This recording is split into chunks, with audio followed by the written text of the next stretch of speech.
Et je me dis que bon, mettre 300 balles dans un parfum qui tient 1 heure à peine, non merci.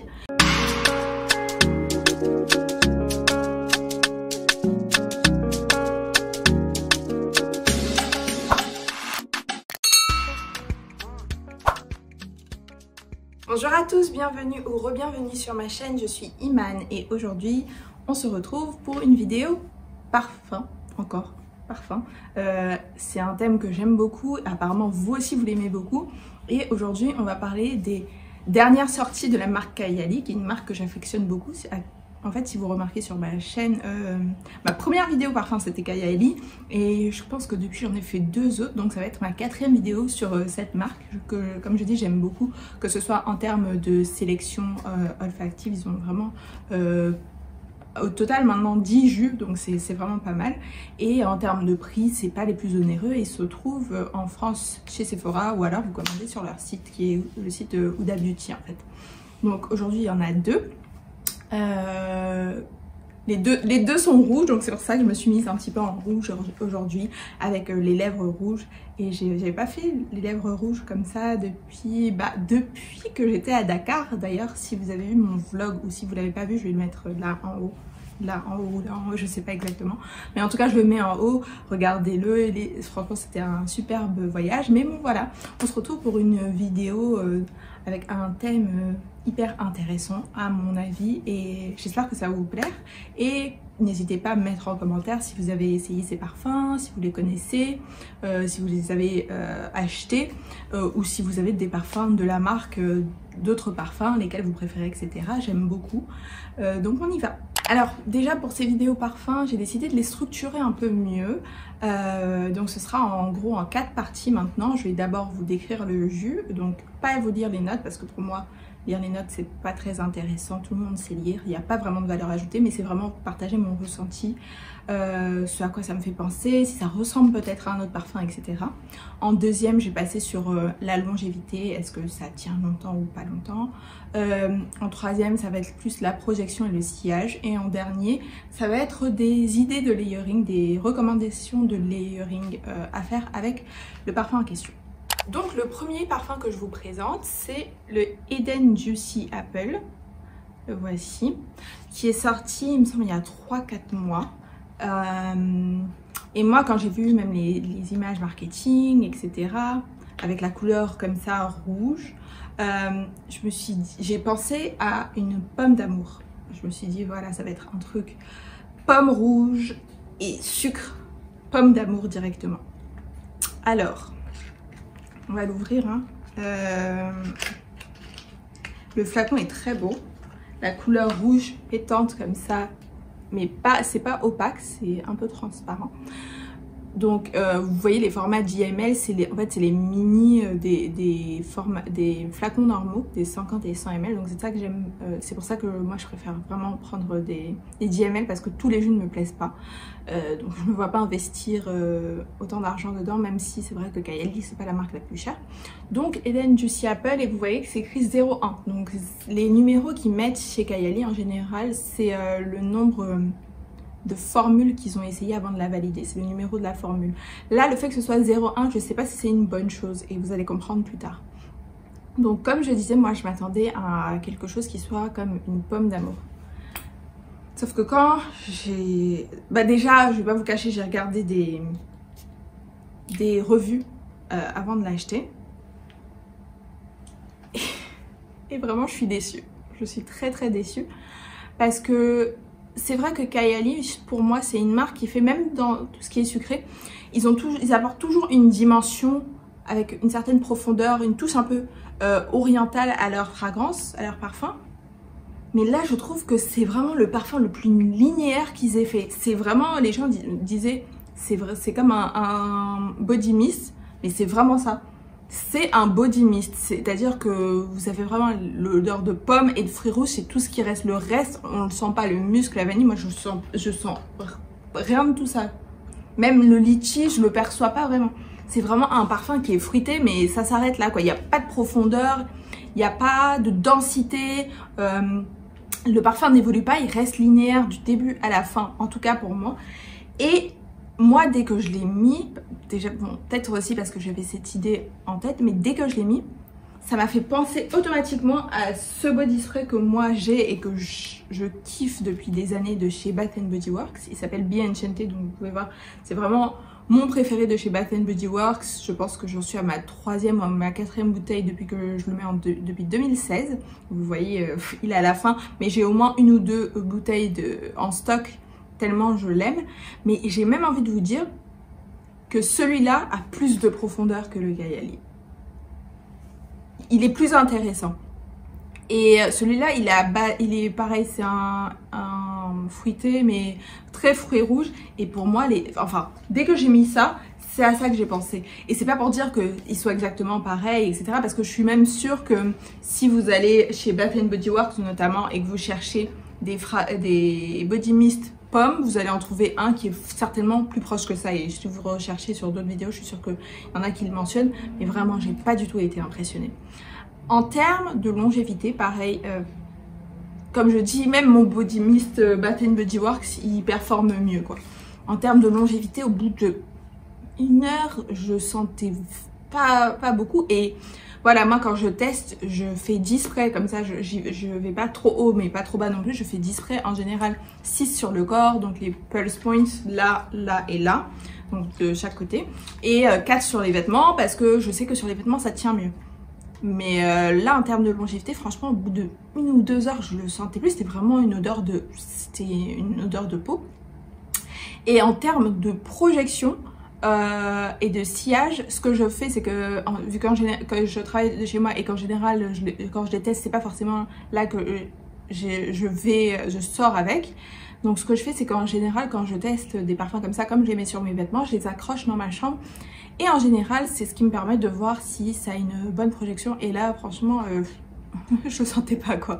Déjà, sur moi, je le sentais plus au bout de 2 heures. Sur les vêtements, même après, je le sentais pas. Donc vraiment, grosse déception sur celui-là. Je pense que de tous les parfums Kayali, c'est vraiment le premier qui me déçoit vraiment. Après, je pense que la seule façon de le sauver, entre guillemets, c'est de le mettre en layering. Et ça, c'est aussi la force de la marque Kayali, c'est le layering. Ils ont plein d'options et c'est un peu une tradition aussi au Moyen-Orient de faire du layering avec les parfums. Donc moi, les 2 options de layering que je vais privilégier pour ça, ça va être d'abord Elixir. Parce que déjà les 2 ont des notes de pomme rouge il me semble d'ailleurs pour les 2. Sauf que Elixir, c'est vraiment une bombe. Je pense que dans tous les Kayali, et je pense que même Mona, la fondatrice, elle l'a dit, c'est vraiment c'est une bombe nucléaire, quoi. Il est très fort, il est très imposant, très opulent. Il a un côté sexy, sensuel. Franchement, moi c'est vraiment un de mes préférés. On verra d'ici que je fasse la review à quelle position il est, mais c'est vraiment un de mes préférés. Donc je me dis que d'associer les 2, pomme rouge, celui-là va apporter ce côté un peu plus classe, un peu plus sensuel, un peu plus riche à ça. Je pense que cette option-là, ça va matcher très bien. Et la deuxième option que j'essaierai, c'est le vanille. Le vanille, c'est un peu le chouchou de tout le monde. C'est celui qui passe partout. Oh, mon jus, il a vraiment foncé là. C'est celui qui passe vraiment partout. Et même si c'est un parfum qui est aussi très sucré, avec de la vanille et du sucre brun, il a aussi une certaine profondeur. Ce qui fait que je pense que d'associer les 2, ça va ressortir le côté très sucré, mais pas hyper juvénile et pas genre body mist qu'on a avec celui-là. Ça va le rendre un peu plus intéressant, même si ça va amplifier ce côté sucré. Et surtout, je pense que ça va lui apporter une bonne tenue, parce que celui-là, il tient vraiment très bien. Donc, option numéro 2, essayez. Dites-moi si vous avez d'autres combinaisons que vous avez essayées. Mais voilà, c'est les 2 que je recommanderais pour Eden Juicy Apple. Donc le deuxième, c'est le Love Fest Burning Cherry, qui est le dernier sorti. Il est sorti il y a à peu près 1 mois. Et on peut dire que la cerise, c'est vraiment la note star en ce moment en parfumerie. Je pense que toutes les marques sortent leur version. Vous avez le Very Good Girl Glam qui est sorti il n'y a pas longtemps de chez Carolina Herrera. pareil avec cerise. Donc, et je pense que tout ça c'est un peu suivre la tendance du Tom Ford Lost Cherry qui est un carton incroyable, tout le monde en parle, blablabla. Mais je pense que le gros point faible et la grosse désillusion que les gens ont avec le Lost Cherry, c'est qu'apparemment en termes de performance il est pas top. Je dis apparemment parce que je ne l'ai pas senti. Et je me dis que bon, mettre 300 balles dans un parfum qui tient 1 heure à peine, non merci.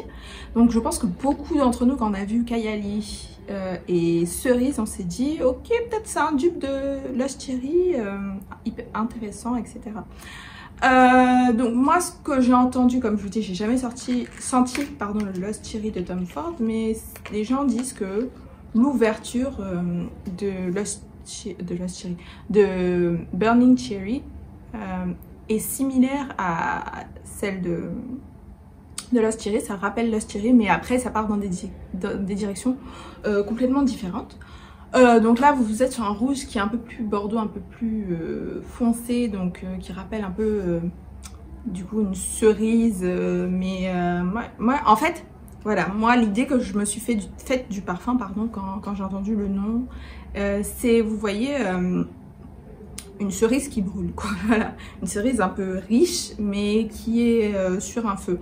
Et franchement, pour pas vous mentir, c'est vraiment ce que j'ai ressenti. On l'a vraiment là. Je vois des cerises, vous savez, les cerises en conserve là, sur un pic en train de griller comme des chamallows. C'est exactement ce que je vois sur un feu de bois. C'est exactement ce que je ressens avec ça. Donc la promesse est respectée. Et le truc c'est que quand je l'ai mis ça, pour le coup, c'est vrai que des fois il y a un petit côté de la cerise un peu médicale, mais tout au long de la journée quand je l'ai porté, j'ai vraiment eu des effluves qui m'ont vraiment plu. Et contraire, comme je disais, Eden du Ciel, il est très linéaire. Celui-là a beaucoup plus de variations, il est beaucoup plus dense. On a des aspects qui ressortent comme ça au fur et à mesure du temps. Donc vraiment celui-là c'est un gros coup de cœur. Je pense que la promesse est bien respectée. En termes de longévité, rien à voir avec l'autre. Au bout de 4-5 heures je le sentais encore bien. Et une fois que, après sur la projection et le sillage, une fois que je l'ai posé, que j'ai rangé j'ai accroché mes habits, j'ai continué à le sentir bien 1 à 2 heures après. Donc il a vraiment une bonne tenue. Et franchement la promesse est vraiment respectée avec celui-là. Donc ça aussi j'ai hyper hâte de faire du layering. Le premier bien évidemment ce serait avec Invite On Me. Je pense que ça y a pas à chercher. Les deux ont des notes de cerise, sauf que là on est sur un parfum qui est beaucoup plus ambré, avec même une note de chocolat et il me semble de tabac par exemple. Alors que là on est sur une cerise avec des notes un peu boisées et fumées. Donc je pense que les deux se complimenteraient très bien, surtout pour l'automne-hiver. Celui-là je pense qu'il va cartonner, mais un layering comme ça, je pense que automne-hiver ça va être du feu de Dieu comme on dit. Et la deuxième option qui va peut-être vous surprendre, ce serait avec Déjà Vu White Flower. Alors Déjà Vu White Flower, je pense que dans mon dernier classement c'était vraiment au bas de l'échelle, parce que je suis pas très fleur blanche. Sauf que là vous pouvez voir que le jus il a un peu macéré, donc je pense que l'odeur est beaucoup plus mature maintenant et je l'apprécie beaucoup plus. Il y a une profondeur, c'est pas des fleurs blanches comme ça, il y a une certaine profondeur et je pense que les deux associés ça va être hyper intéressant. Donc je vais les tester également et j'ai vraiment hâte de continuer la découverte avec celui-là. C'est un gros coup de cœur cette fois. Donc voilà, c'est la fin de la vidéo. Je pense que cette fois j'ai pas vraiment besoin de m'étendre sur lequel je préfère, lequel j'aime moins. C'est assez évident. Celui-là c'est vraiment un letdown. Je veux dire, j'aurais jamais pensé même en acheter une vraie bouteille à genre 50 ou 100 ml. Ça, ce serait plus une possibilité, même si pour le moment je me vois pas acheter des grosses bouteilles de Kayali en dehors de 2-3 parfums que vous saurez dans ma vidéo sur le classement lesquels je pense j'achèterai en taille 50 ou 100 ml. Je pense plutôt 100 ml d'ailleurs. Mais voilà, ça très déçue, ça, belle découverte et j'ai hâte de faire du layering. Encore une fois, merci d'avoir regardé cette vidéo. N'hésitez pas à mettre en commentaire vos suggestions de layering, vos avis sur ces parfums, si vous les avez déjà essayés, ou lequel vous aimeriez essayer, ou si vous aimeriez essayer les deux. En tout cas, tout ce que vous voulez, mettez-le en commentaire. J'aime beaucoup lire les commentaires quand vous en laissez. Encore merci d'avoir regardé cette vidéo. On se retrouve la semaine prochaine. Bon week-end.